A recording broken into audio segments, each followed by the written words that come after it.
Hi everybody. Yeah, it's been a while. Um, I feel like I say that every time, but yeah. So as you can see, there's a new angle going on. Um, Top down is kind of something I've wanted to do forever. I've been I've been watching YouTube videos for God, at least 12 years now, and many of the channels I've followed for years and years and years have been like Japanese cooking channels that have always done this top-down angle, and I'm just so used to it, and I really love it, and I really think it puts a focus on like the objects or stuff you're doing, rather than like the person or anything else. And I finally kind of have a thing going on where I can finally do this top-down angle, and yeah, I'm excited to try it out, and I think this is what I'm gonna start doing, and it's like I said, I like it because the focus will be more on like the cassettes and the records and the books, and I'll be able to show things a bit more.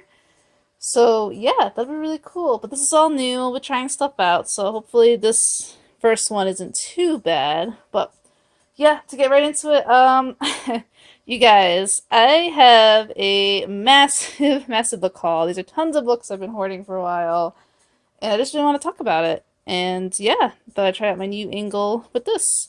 And I am working on tons of new video essays and all kinds of stuff. And yeah, let's just get right into it. Just to show you this top-down angle and how I work with records, I just want to show off this new Muslim Gauze record I got. This is, of course, Return of Black September. I've noticed they've been reissuing like tons and tons of these Muslim Gauze records. Super cool. Muslim Gauze is great. Um, it's typical. This album is great too. I think this is a pretty good entry into Muslim Gauze if you want to get into them. It's just good, smooth, perfect mix of like industrial, tribal, dark, ambient kind of stuff, but it's kind of gentle and soulful, if that makes sense. This album definitely sums up a lot of stuff Muslim Gauze is about. And yeah, I mean, first track, the A side, is wicked good. There's not much more I could say. This isn't a gatefold, it's just on regular black vinyl. But very cool middle sticker going on a label. Wow. Brain fart, and I'm not even starting the video. I feel like, too, if you look up Muslim Gauze on YouTube, this is like one of the first albums that'll show up for you to check out. But it is a good starting point. So yeah, let's get into the books and checking stuff out. I don't even know where to start. Let's start with, actually, a magazine that I bought at a grocery store. This is World's Creepiest Abandoned Places. Haunted, mysterious, frightening. Churches and castles, ghost towns and shopping malls. Oh, wow. I'm a big fan of urban exploration or urban X, and I saw this, and I like never ever get magazines unless they're like really specific cooking magazines at grocery stores. But look at some of this artwork. Like, this is fantastic. Absolutely good. Like, that looks like an Esplendo Geometrico album, like right here. And I love reading about abandoned places, and this just has so many great photographs. Very inspiring. Makes me want to just go out and take pictures of abandoned places. So I couldn't turn this up, especially with all the information they got going on here. So yeah, that's cool. Pick that up for cheap. Yeah, let's see. We stopped at a antique store the other day, and they had some books for sale, and I got some very interesting stuff for cheap. I only got two books, but the first one I got is Michael Cox's Mysticism, The Direct Experience of God, an introduction to the Christian mystical tradition. So yeah, this is super cool. I'm into all kinds of just weird, mysticism, alchemy, any kind of religion, any esotericism type stuff in religion, all kinds of weird junk. I just like reading about it. Theosophy. I can't never pronounce that word. Where is... Yeah. So it just kind of talks about St. Paul, St. Augustine, St. Bernard.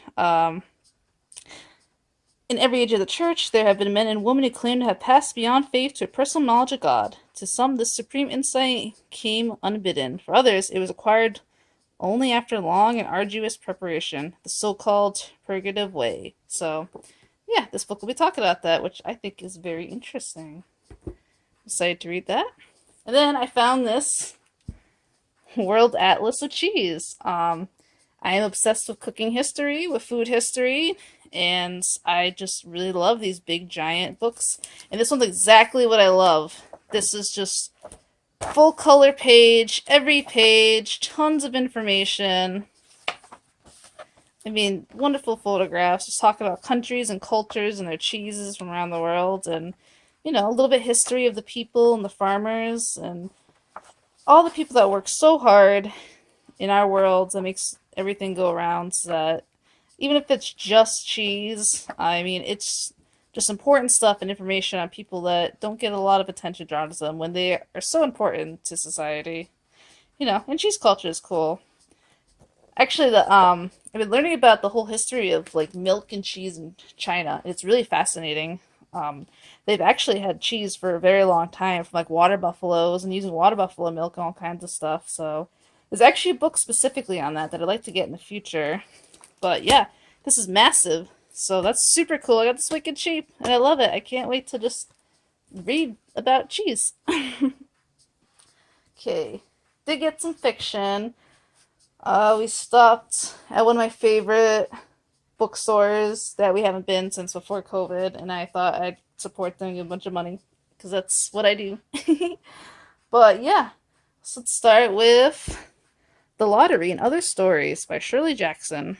So I'm not a big fiction reader. I'm not a big fiction reader, despite having a bunch of fiction. So I'm a little bit behind on like classics and horror stories and stuff. But I'm really into reading about like cults and societies, and I've been looking at stories that are all about like cults and weird stuff like that. And everyone says that The Lottery, it's a classic kind of Wicker Man-ish cult or folk horror. I'm really into folk horror, I guess is what you would call it. And yeah, and I want to check out her other works too. So this was a neat little collection. I really like the cover. And it's an introduction by A.M. Holmes. And if you know who that is, I did a video on one of her books, The End of Alice. So I think that's cool that a female author is doing an introduction for another female author that both write about kind of just horror and psychological stories. So that is super cool. Like I said, I don't know much about any of her work. I just know that she's an excellent writer, and that if I want to get into folk horror, I need to read The Lottery. So I picked it up. And the guy at the bookstore was like, "Oh yeah, this is excellent, totally." So that's exciting. Let's see. I'm trying to pick out the stuff that I got from there. I still have the price tag on this, but The Ring. So, or just Ring or Ringu by Koji Suzuki, with this really cool like plasticky edition. Which I've never seen this edition before, which is super duper cool. And of course, yes, this is the same ring that the movie is based on. It was first on a novel. So I'm really excited to read that. Why not? I love Japanese horror. And I found this was really cool that this is put out by Vertical. And this is the same Vertical that has been putting out a lot of light novels. I pulled this aside just to show you if you're familiar with the Monogatari series. This is the same Vertical that puts that out. So I thought that was really cool. And I just want to show off that awesome cover. And yes, I do read the Monogatari series, and I'm almost done. I'm almost to the end. I'm super excited. And yeah, we'll see how that wraps up, because I'm actually reading all the books before I even watch the anime. So I'm having a fun, unique perspective on that. This. Okay, so this I didn't know existed. This is so awesome. It cost quite a bit, but I just wanted it.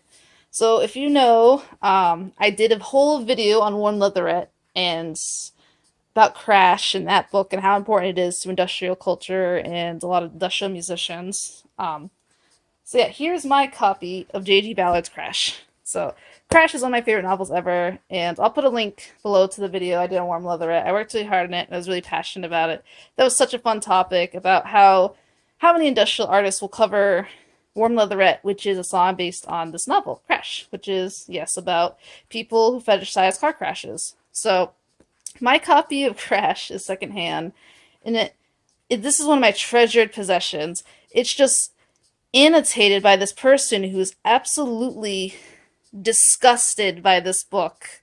Um, and reading it every time, because this is always like a quick read. You can read this in like a day. I just love reading their annotations. Something, especially if something very fetishy and perverse happens. I'm always excited to see what they have to say about it. And they're like, they just don't get it, or they're trying to understand it. Like, what is going on? This just is ass crack. And I just love to see what they're highlighting and just, I don't know. I love this. I love this so much. I could never get rid of this. But Crash is one of my favorite books, and I always said that I'd love to at least get a nice hard copy of it, or like one of the original editions, because it has like the cover is this very fetishistic stick shift, and I just really think it's cool. But I didn't realize that specifically one of my favorite books has exactly the kind of edition that I could only dream of. This is a giant hardcover version of Crash. I'm I know my voice just cracked, but I am so excited about this. This is so awesome. Like, not only is it just, and plus two, it's, I have shitty eyesight, so I like big editions with big text, which is so cool. It just has all these weird extras and outtakes for the book, and on the back, and it's got like wonderful extra photos thrown in there. And it has the book, and then it has all these short stories, and I don't even know everything that's in here, and just like essays and all kinds of junk just about Crash, and all in this one big book, including the story with the big text and hardcover. That's just so awesome. I had to have this. Like I said, one of my favorite books, top five. I cannot believe such a dream edition exists of this. I had no idea until I saw it. I was like, yes, I need this. Yes, I highly suggest reading Crash if you have not. What else did I get there? Try to pull out the stuff that I got specifically at that place. Oh, so, my boyfriend found this in the store, of course, and I had to get it. This is Full Metal Apache, transactions between cyberpunk Japan and avant pop America. So I kind of want to work on a project specifically about Japanese cyberpunk and like pinku films and the such. And there's a lot of books on the topics, and I have a few like Tokyo cyberpunk, but it's very academic, which is fine. I like academic books, but it's a little bit dry to read. It's been a bit of a slog. This seems a lot more enjoyable to read, and it talks about a few different topics in a different way, and just different kind of information. So I'm very excited to read it. I mean, I could always just keep reading about this topic forever and ever, ever. I love Japanese cyberpunk um, and body horror. They just have such a unique take on it. And like I said, I eventually want to do a project on it, so I want to glean as much information as I can. Um, Picked up a William Burroughs I didn't have, The Soft Machine. I haven't read this one, but I know it's essential. And also, if you don't know, Drew Daniel of Matmos has a side project called The Soft Machine. So I wonder if it's related. If I had to guess, it probably is. But I like these editions of his books. I have a few of them now that are like this weird like color and sideways text going on. I don't know how to describe them. So yeah, and it was cheap, and I need more William Burroughs. This one was probably one of the ones I was most excited for. Speaking of JG Ballard, um, I had read a description of this one. This is JG Ballard's Concrete Island, and I knew I had to read this. So a weird story. I don't know how many of you remember. Well, I shouldn't say remember. I'm just talking about if I have a very much younger audience. There's a cartoon called Cat Dog on Nickelodeon, and I remember when the show came out. I don't think it was a pilot, but it was one of the original episodes, and it was about Cat Dog getting stuck at a crosswalk. They're trying to go on vacation, and they get stuck in a traffic jam, and they're just stuck there forever. And it's just like them living out of the dumpster, just trying to survive because they can never leave this traffic jam or the island where you hit the lights.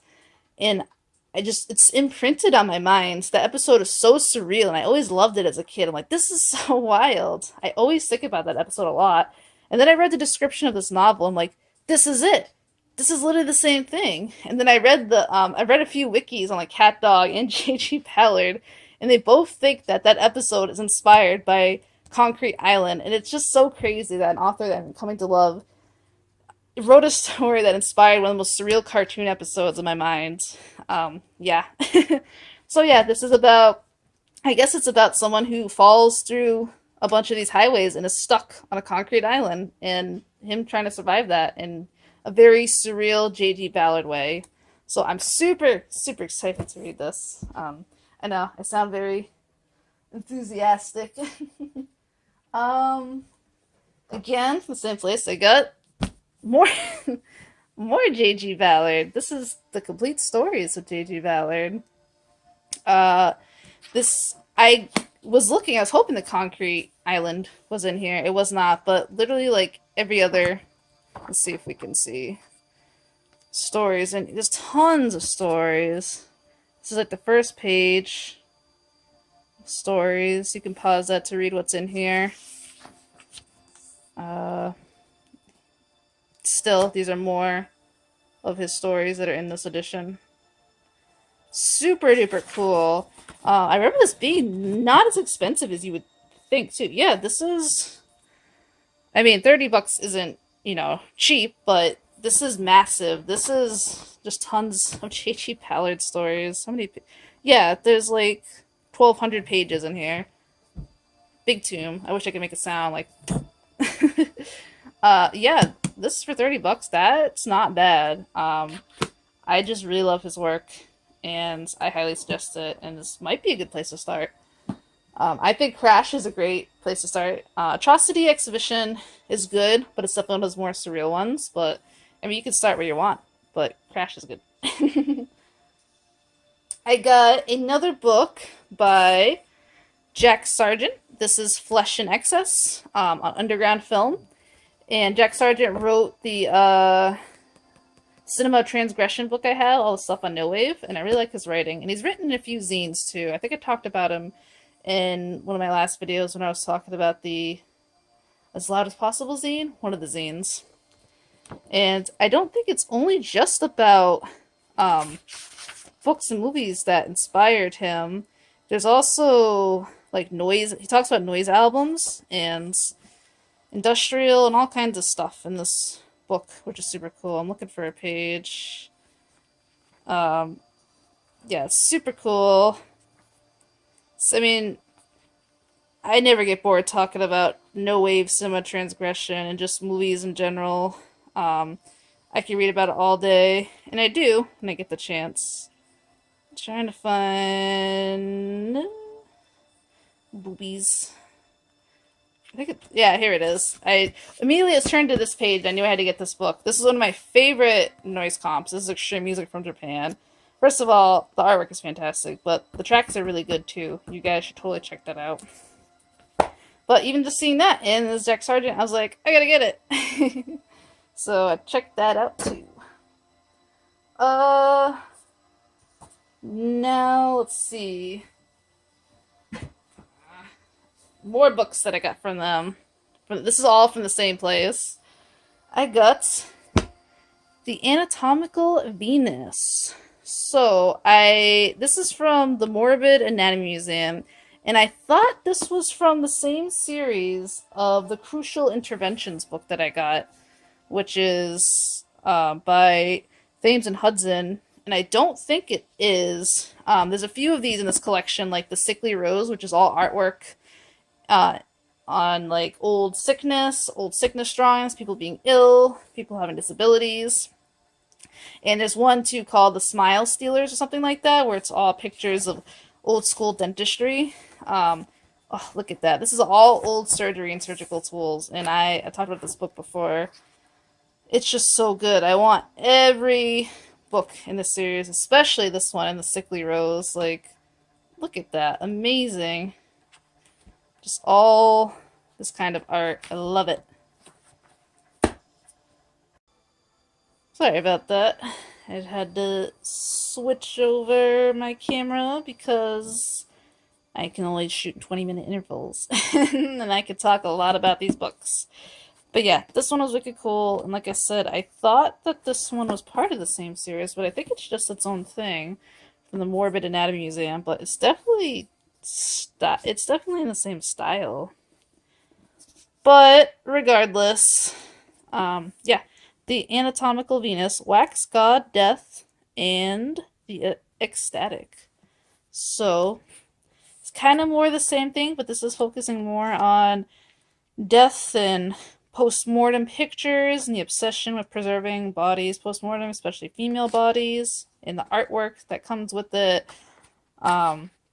Really awesome stuff, and I love these pictures. They're so beautiful. I would love to just do stuff like this. Kind of reminds me of the end of that movie Taxidermia, which is fantastic if you haven't seen it. Very iconic picture right here. Yeah, and there's some writing too. As much as I love pictures, I kind of wish there was a bit more writing about this topic, because I don't collect just a lot of exclusive art books. I like them to have both, like art and information. But this one looks like it has a good amount. I just wish there was a bit more, but what can you say? They're showing off some beautiful pictures and objects and artifacts here. I love it.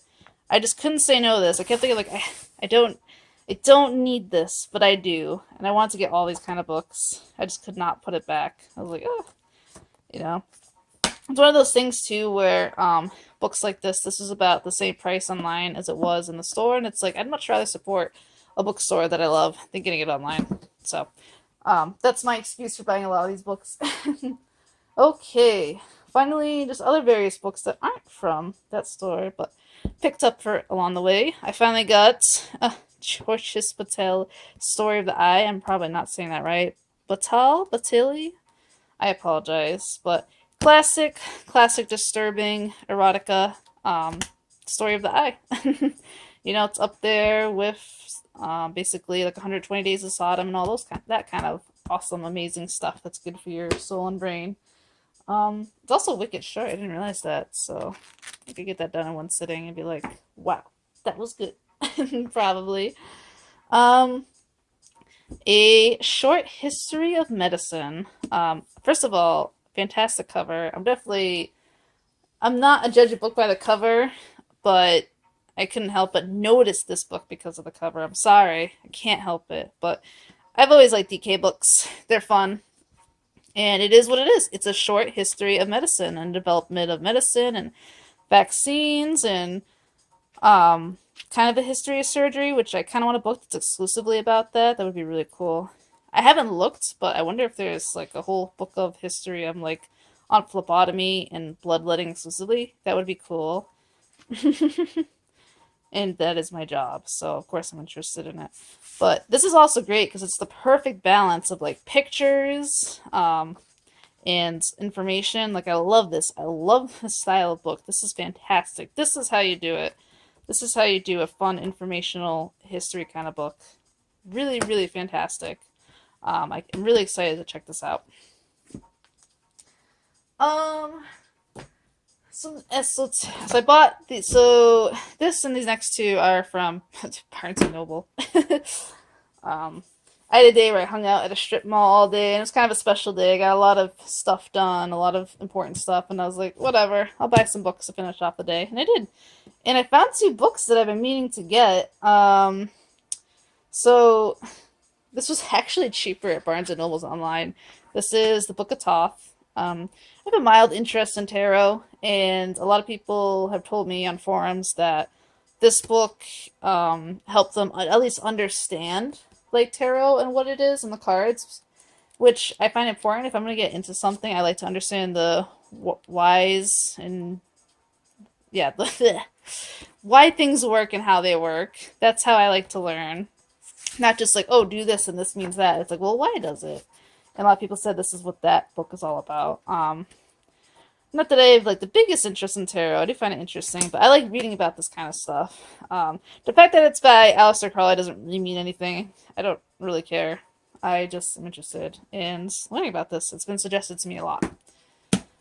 Finally, the big readers edition of Manly P. Hall, The Secret Teaching of All Ages, that you can pick up at your local Barnes and Nobles.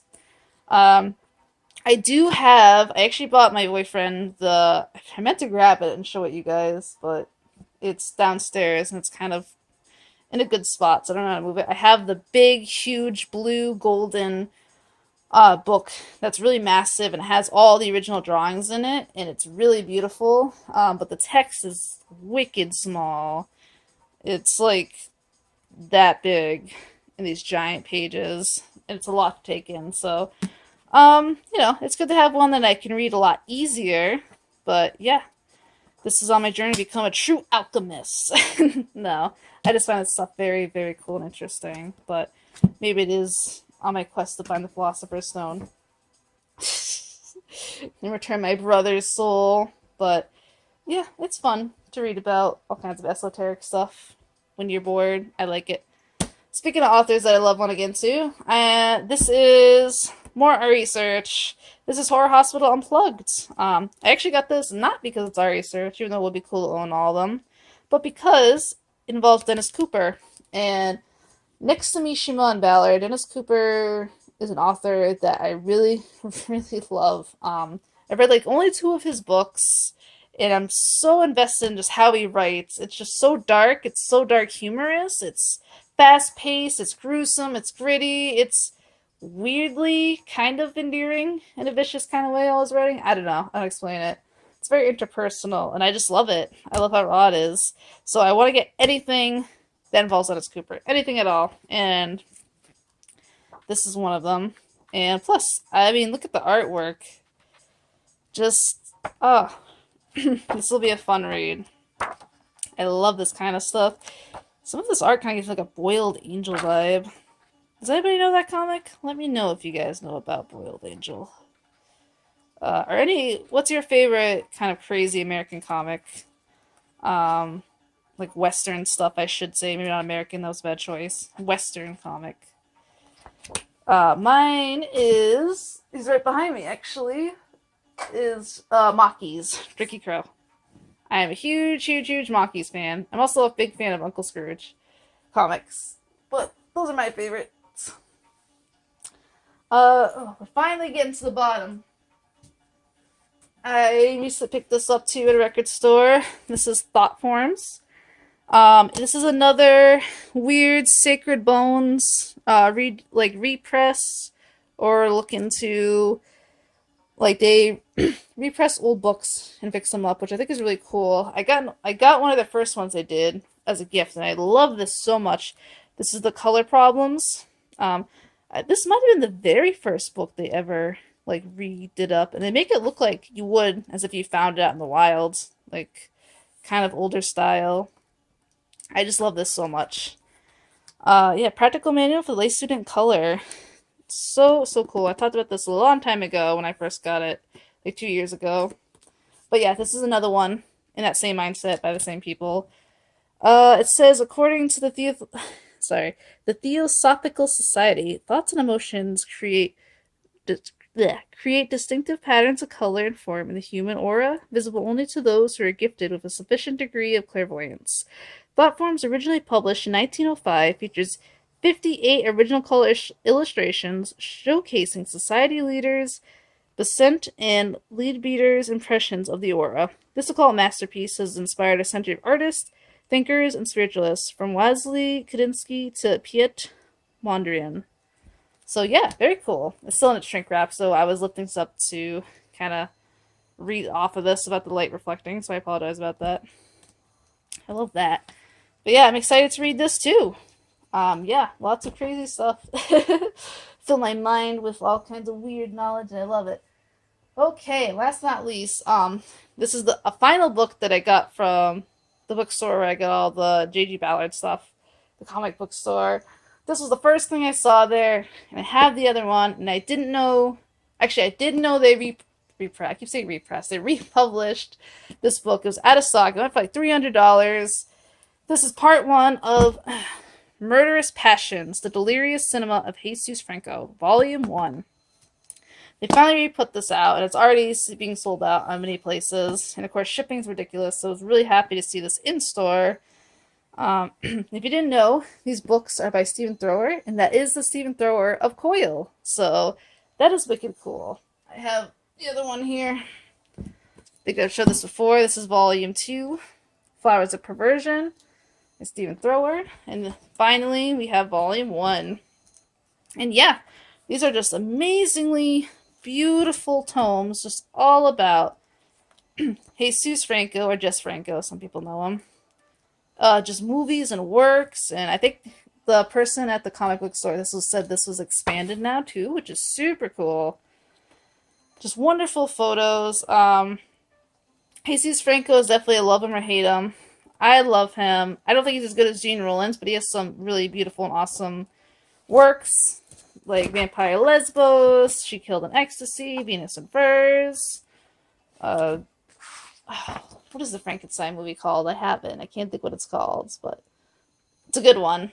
Redemption Film puts out a lot of fantastic films by him, but they're just fun and they're beautiful. I think Bloody Moon he's known a lot for too, but I kind of not. Oh, look, I turned right to it. The Frankenstein, erotic rights of Frankenstein. That's hilarious.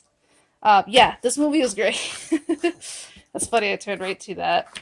That's definitely a suggestion, but I kind of feel like Jesus Franco aside, you can't really go wrong with a Frankenstein movie. I don't know. They're always so interesting. I love everyone's take on Frankenstein. Actually, there's a book it got suggested called Frankenstein in Baghdad, I believe, which is literally about the story of Frankenstein, but in Baghdad, which I find really, really curious and very interesting, and I want to read it. Unfortunately, I don't have it. That's actually all the books I have to share this time. So, thank you for coming with me for this new angle, trying out something new, and sitting with me as I terribly describe these books and just say it's really good and I can't wait to read it. But yeah, thank you so much for watching, and I'm trying. I hope to get up more essays, more interesting stuff, more hauls. Waste of tapes, I'm going to do more of too. I'm going to do all of that. I'd like to continue doing more female noise artists. I'm just so busy. My job is being kind of garbage, which happens, and I just have a lot going on in life, and new changes and stuff. So, trying to make time for, taking notes and trying to write scripts and all this fun stuff. But enough rambling, enough complaining. We will see you next time. So, goodbye.